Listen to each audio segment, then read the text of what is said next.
Collective rage. Collective anger or rage is also a natural function. There is such a phenomenon as group hurt, group grief. Women who become socially, politically, or culturally conscious often find that they have to deal with a collective rage that seeps upward through them again and again. It is physically sound for women to feel this anger. It is physically sound for them to use this anger about injustice to invent ways to elicit useful change. It is not psychologically sound for them to neutralize their anger so they will not feel, so they will therefore not press for evolution and for change. As with personal rage, collective anger is also a teacher. Women can consult with it, question it in solitude and with others. There is a difference between carrying around old ingrown rage and stirring it with a new stick to see what constructive uses can come of it. Collective rage is well utilized as motivation to seek out or offer support, to conceive of ways to impel groups or individuals to dialogue or to demand accountability, progress, improvements. These are proper processes in the patterns of women coming up to consciousness, of their caring about what is essential and important to them. It is part of the healthy, instinctual psyche to have deep reactions to disrespect, threat, injury. It is a natural and expected part of learning about the collective world of soul and psyche. Stuck in old rage.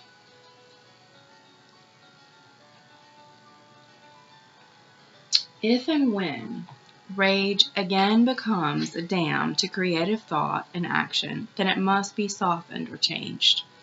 For those who have spent considerable time working through a trauma, whether it was caused by someone's cruelty, neglect, lack of respect, recklessness, arrogance, ignorance, or even fate, there comes a time to forgive in order to release the psyche to return to a normal state of calm and peace.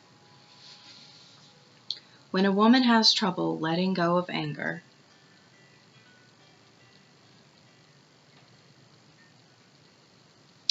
or rage, it's often because she's using rage to empower herself. While that may have been wisdom at the beginning, now she must be careful, for ongoing rage is a fire that burns in her own primary energy. To be in this state is like speeding through life, pedal to the metal, trying to live a balanced life with the accelerator pressed all the way to the floor. The fieriness of rage is not to be mistaken for a substitute for a passionate life. It is not life at its best. It is a defense that, once the time of needing it for protection is past, costs plenty to keep. After a time, it burns interminably hot, pollutes our ideas with black smoke, and occludes other ways of seeing and apprehending. Now, I'm not going to tell you a big fat lie and say you can cleanse all your rage today or next week and it will be gone forever. The angst and torment of times past rise up in the psyche on a cyclical basis. PMS. Although a deep purging discharges most of the archaic hurt and rage, the residue can never completely be swept clear. But it should leave a very light ash, not a hungry fire. So the clearing of residual rage must become a periodic hygienic ritual, one that releases us, for to carry old rage beyond the point of its usefulness is to carry a constant, if unconscious, anxiety. Sometimes people become confused and think that to be stuck in an outdated rage means to fuss and fume and to act out and toss and throw things. It does not mean that in most cases. It means to be tired all the time, to have a thick layer of cynicism, to dash the hopeful, the tender, the promising. It means to be afraid you will lose before you open your mouth. It means to reach flashpoint inside, whether you show it on the outside or not. It means bilious, entrenched silences. It means feeling helpless. But there is a way out, and it is through forgiveness. Oh, forgiveness, you say. Anything but that. But you know in your heart that someday sometime it will come to that. It may not come until the deathbed time, but it will come. Consider this. Many people have trouble with forgiveness because they have been taught that it is in a singular act to be completed in one sitting. That is not so. Forgiveness has many layers, many seasons. In our culture, there is a notion that forgiveness is a 100% proposition, all or nothing. It is also taught that forgiveness means to overlook, to act as though a thing has not occurred. This is not true either.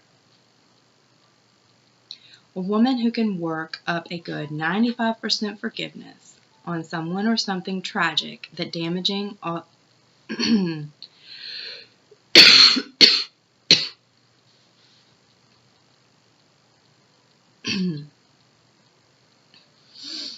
A woman who can work up a good 95% forgiveness of someone or something tragic and damaging almost qualifies for beatification, if not sainthood.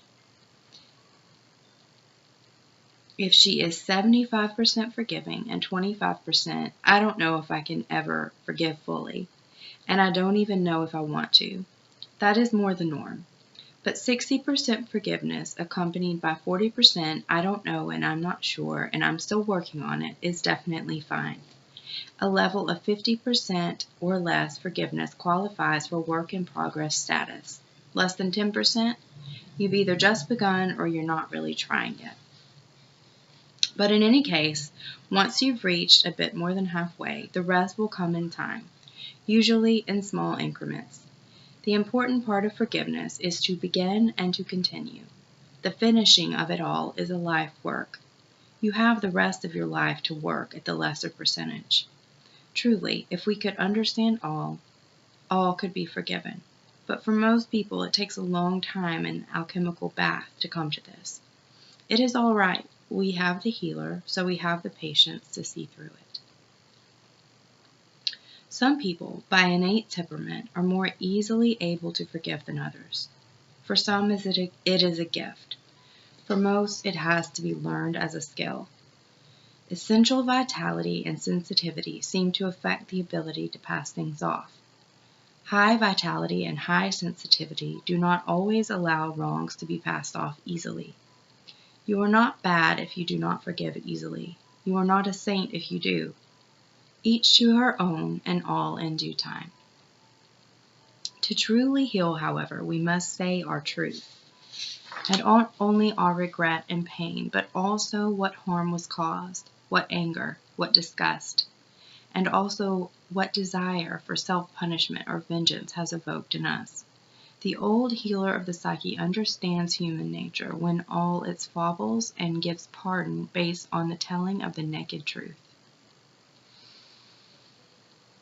The old healer of the psyche understands human nature with all its foibles and gives pardon based on the telling of the naked truth. She not only gives second chances, she most often gives many chances. Let us look at 4 levels of forgiveness I've used in my work with these traumatized people over the years. Each level has several layers. These can be dealt with in whatever order and for however long one desires, but I've listed them in the order I encourage my own clients to begin working. The 4 stages of forgiveness. To forego, to leave it alone. To forbear, to abstain from punishing. To forget, to aver from memory, to refuse to dwell. And to forgive, to abandon the debt. To forego. To begin to forgive, it is good to forgo for a while. That is, to take a break from thinking about the person or event for a while. It is not leaving something undone, but rather more like taking a vacation from it. This prevents us from being exhausted, allows us to strengthen in other ways, to have other happiness in our lives. This is a good practice for the final letting go, so that comes with forgiveness later on. This is a good practice for the final letting go that comes with forgiveness later on. Leave the situation, memory, issue as many times as you need to. The idea is not to overlook, but to become agile and strong at detaching from the issue. To forego means to take up that weaving, that writing, to go to that ocean, to do some learning and loving that strengthens you, and to allow the issue to drop away for a time. That is right, good, and healing. The issues of past injury will bedevil a woman far less if she assures the wounded psyche that she will give it healing balms now and deal with the entire issue of who caused what injury later. To forbear. The second phase is to forbear, particularly in the sense of abstaining from punishing, neither thinking about it nor acting on it in a small or large way. It is extremely useful to practice this kind of containment, for it coalesces the issue into one place instead of allowing it to flow everywhere. This builds focus toward the time when one goes to the next steps. This does not mean to go blind or dead or lose self-protective vigilance. It means to give a bit of grace to the situation and see how that assists. To forbear means to have patience, to bear up against, to channel emotion. These are powerful medicines. Do as much as you can. This is a cleansing regimen. You need not do all. You can choose one, such as patience, and practice that. You can refrain from punitive uttering, muttering, from acting resentful, hostile. To refrain from unnecessary punishing strengthens integrity of action and soul. To forbear is to practice generosity, thereby allowing the great compassionate nature to participate in matters that have previously caused emotion ranging all the way from minor irritation to rage. To forbear is to practice generosity, thereby allowing the great compassionate nature to participate in matters that have previously caused emotion ranging all the way from minor irritation to rage. Forget. To forget means to aver from memory, to refuse to dwell. In other words, to let go, to loosen one's hold, particularly on memory. To forget does not mean to make yourself brain dead. Conscious forgetting means letting go of the event. To not insist it stay in the foreground, but rather allow it to be relegated to the background or move off stage. We practice conscious forgetting by refusing to summon up the fiery material. We refuse to recollect. To forget is an active, not a passive endeavor. It means to not haul up certain materials or turn them over and over, to not work oneself up by repetitive thought, picture, or emotion. Conscious forgetting means willfully dropping the practice of obsessing, intentionally outdistancing and losing sight of it, not looking back, thereby living in a new landscape, creating new life and new experiences to think about instead of old ones. This kind of forgetting does not erase memory. It lays the emotion surrounding the memory to rest.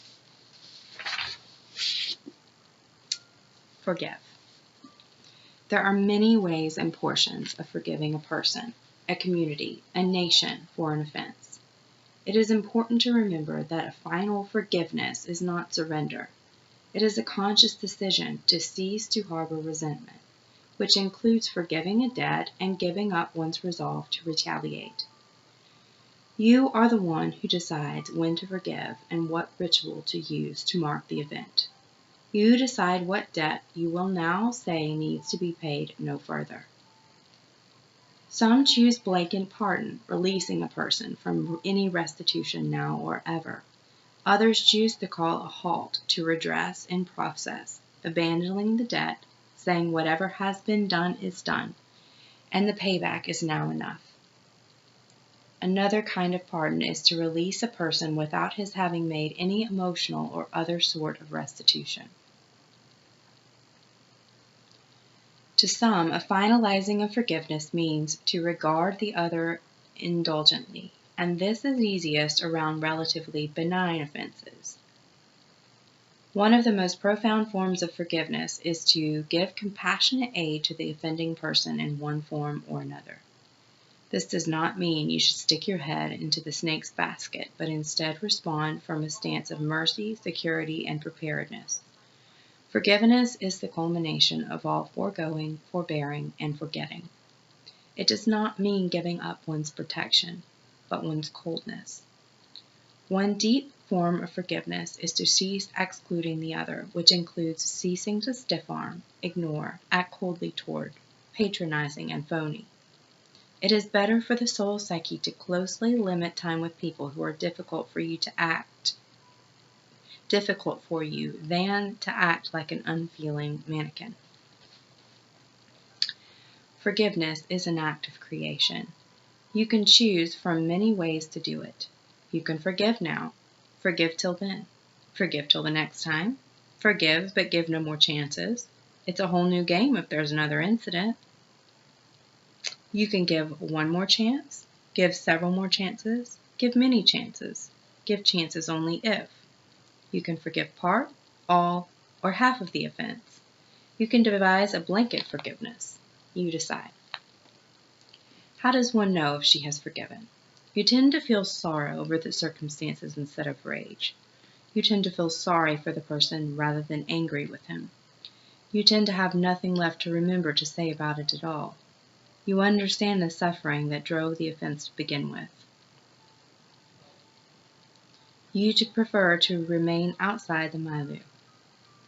You are not waiting for anything. You are not wanting anything.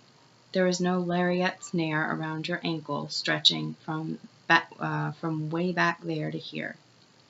You are free to go. It may not have turned out to be a happily ever after, but most certainly there is now a fresh once upon a time waiting for you from this day forward.